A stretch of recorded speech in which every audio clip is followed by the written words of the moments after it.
వివేకానంద రెడ్డి హత్య కేసులో సిబిఐ దర్యాప్తు ఆగిపోయింది.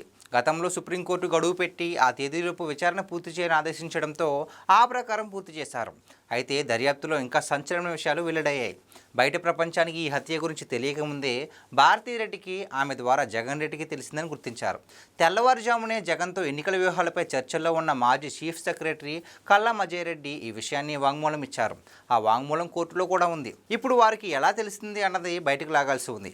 దర్యాప్తులో చాలా వరకు సంచలనమైన విషయాలు వెలుగులోకి వస్తాయని భావిస్తున్నారు.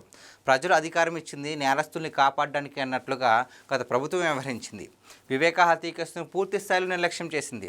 వివేక కుటుంబ సభ్యులతో పాటు కొంతమంది టీడీపీ నేతలను పెట్టి కేసును క్లోజ్ చేస్తామని నాటి డీజీపీ చెప్పారని ఓ టీడీపీ నేత అప్పట్లోనే బయటపెట్టారు.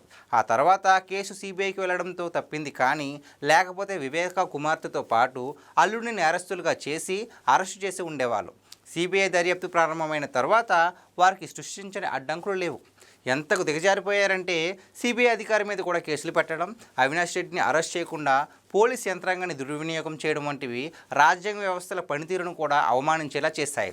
వివేకానంద రెడ్డి హత్య కేసులో నిందితులకు ఉరిశిక్ష కూడా వేసే అవకాశం ఉందని కేంద్ర ప్రభుత్వ న్యాయవాది సుప్రీంకోర్టుకు తెలిపారు. సుప్రీంకోర్టు తాజా విచారణ తర్వాత నిందితులు అందరికీ కఠిన శిక్షలు పడతాయని, ఇప్పటికే పాత్రదారులే బయటకు వచ్చారు. అసలు సూత్రధారులు కూడా బయటకు వస్తారనే నమ్మకం ప్రజల్లో ఏర్పడుతుంది.